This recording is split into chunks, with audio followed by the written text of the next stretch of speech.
Të nderuar përfaqësues të medias, të nderuar qytetarë. Siç kemi thënë edhe më parë, policia e shtetit do të jetë gjithmonë në komunikim të vazhdueshëm, të hapur, transparent dhe të përgjegjshëm me qytetarët dhe opinionin publik, duke informuar në çdo kohë për çështjet që prekin sigurinë publike, interesin e qytetarëve dhe zhvillimin ekonomik të vendit. Në kuadër të këtij angazhimi, sot jam para jush për të bërë publik një shqetësim serioz i cili lidhet me veprimtari të dyshuar, të koordinuar në hapësirën kibernetike. Kjo veprimtari, nëse konfirmohet nga hetimet, rrezikon të dëmtojë jo vetëm bizneset caktuara, por edhe sektorin e turizmit dhe imazhin e Shqipërisë si një vend i sigurt dhe mikpritës.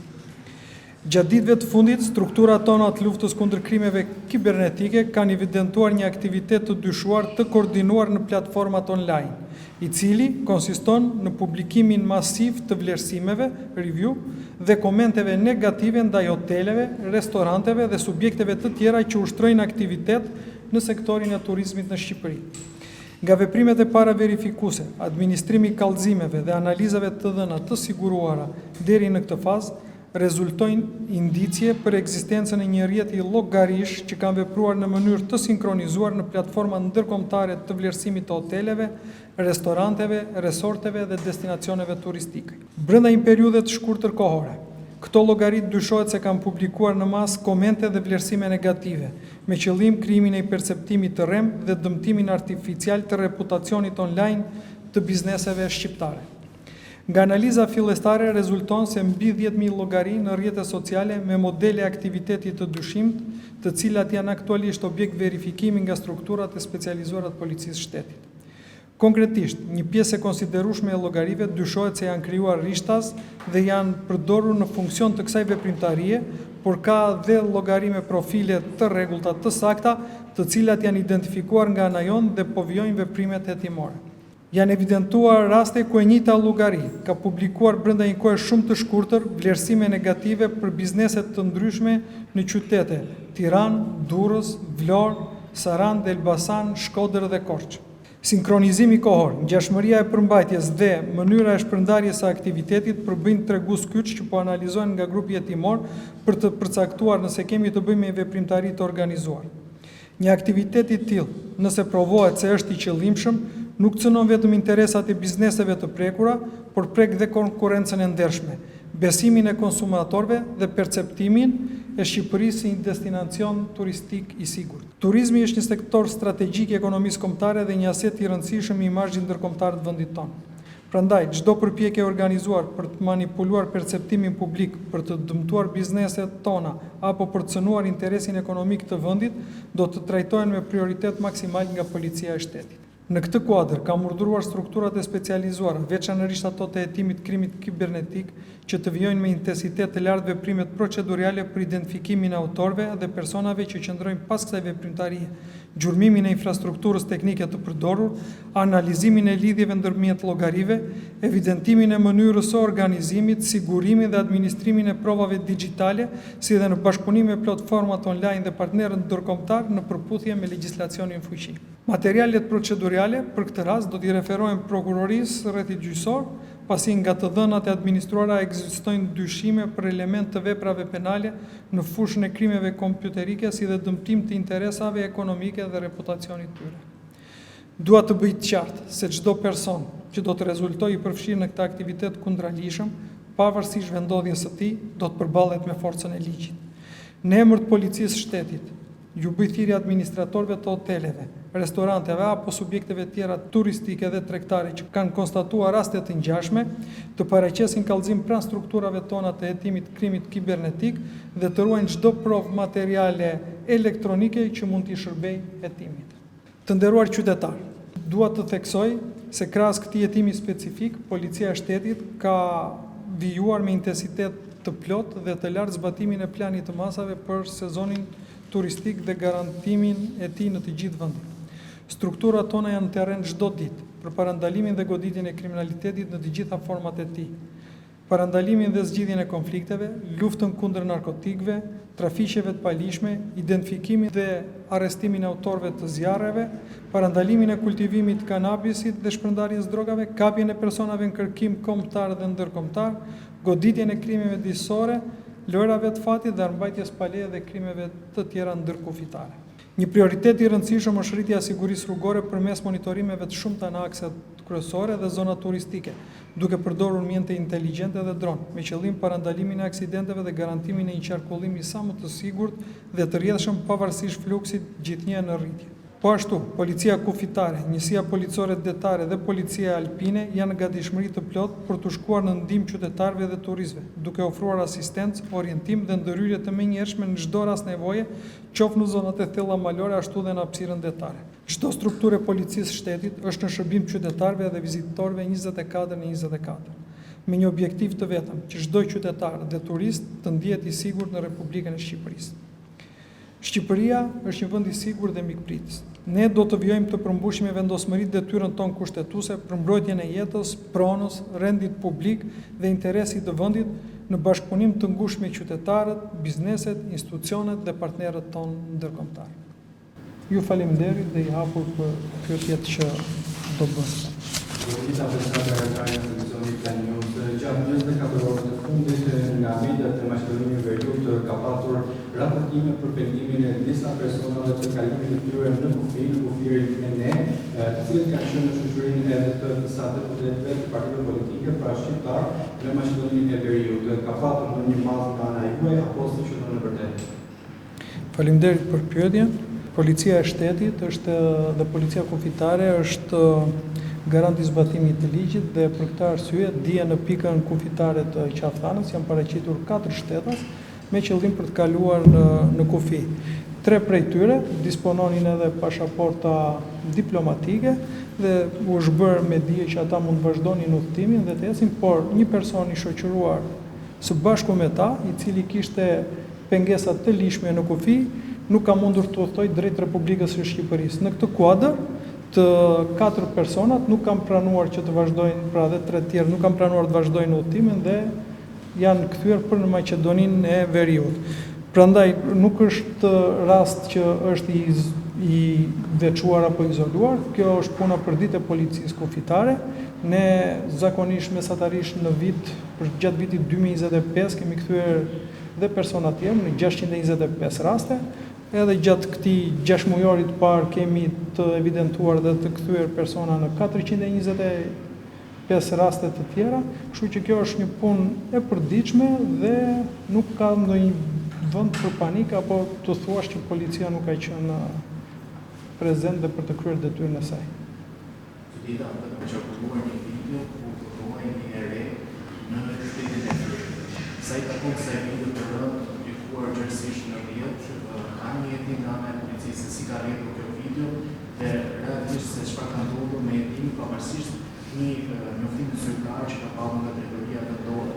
U bëhet fjalë për një ngjarje të regjistruar në qeshor të tij. Faleminderit.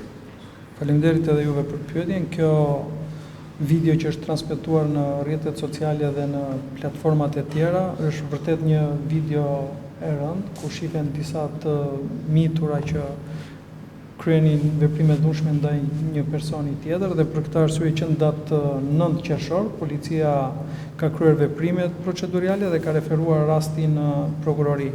Më pas, gjatë veprimeve hetimore që janë zhvilluar në vazhdimsi së bashku me prokurorin, ka vazhduar ndjekja penale, njëra, siç e kemi bërë me dije edhe më parë, njëra nga gocat ka pasur rast të përsëritur dhune dhe është arrestuar ditët në vijim, por hetimi s'ka ndaluar këtu.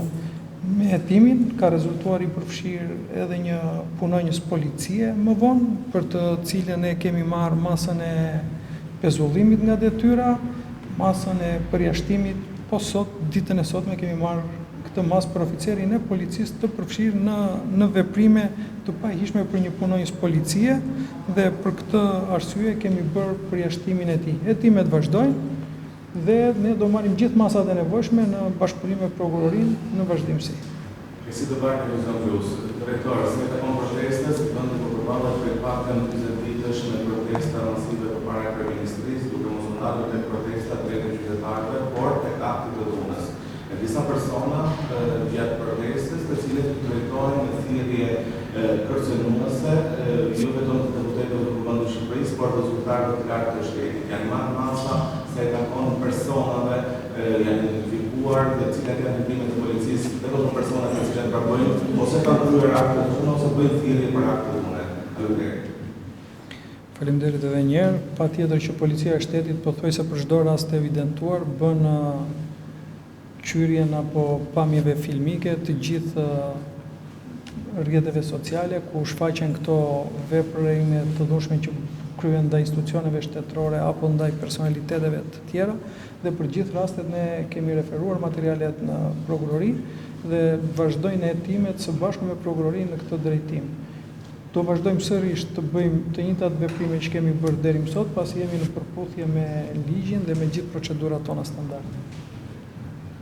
Agencia kontra krimit sistematik në folur për sulme ndaj biznesit. A kanë identifikuar struktura përkatëse ndërkohë që ju i keni udhëruar politinë të plot dhe si funksionon kjo skemë? Pyetja e parë, pyetja e dytë ka të bëjë sërish me pjesën e protestës dhe një prej protestuesve pashtu ka deklaruar se është dënuar brenda ambienteve të blokut të sigurisë. Ka një hetim përkatësisht për këtë çështje, pra për këto deklarata edhe të avokatit të Tiprotës, si treti. Pleu Spak para disa ditësh, zoti Bravo deklaroi se Policinë e Shtetit e ka një nga partnerët më kryesor për ato hetimeve, por sërish ndërkohë nga ana tjetër pohoj se pret më shumë punë nga strukturat e policisë. Kemi një reagim për këtë, duke qenë se në një nga operacionet e fundit BVH duke sigurisht na shkalloi Policinë e Shtetit dhe nga ana tjetër doja të pyesja edhe për sa i përket asaj që ju thatë për një oficer policie në lidhje me pezullimin apo largimin e tij nga Policia e Shtetit për sa i përket nxjerrjes së videos dhe hetimet të pajishme apo veprimet pajishme të tij në rastin e dhunës ndaj vajzave të rastit të ndodhur në Fier. Çfarë konkretisht ka pasur rol konkret pra punës së policisë? Faleminderit. Në lidhje me çështjen e parë, pyetjen e parë që ju bët, Policia e Shtetit dhe Drejtoria e Krimeve Kibernetike ka vazhduar duke kryer gjithë veprimet e nevojshme. Kemi marrë dhe kemi thërritur, kemi njoftuar bizneset që janë prekur, të cilat kanë ardhur kanë bërë kallëzimet përkatëse. Njëkohësisht kemi vazhduar me identifikimin e të gjithë profileve që janë përdorur në goditjen e këtij sulmi kibernetik. Aktualisht kemi evidentuar edhe 150 persona ose subjekte kryesor që kanë përdorur rrjetet e tyre sociale të rregullta, jo fake, dhe ndaj tyre do vazhdojë hetimi dhe përgjegjësia penale. Kurse ndaj personave që kanë përdorur në rrjetet sociale atë indikatorin fake që nuk njihen, vazhdon puna për identifikimin e tyre. Përsa i përket protestës, protesta është kryer brenda të gjithë rregullave dhe ligjore dhe ne kemi qenë në proporcion me sulmin dhe në proporcion me gjithë pjesën tjetër.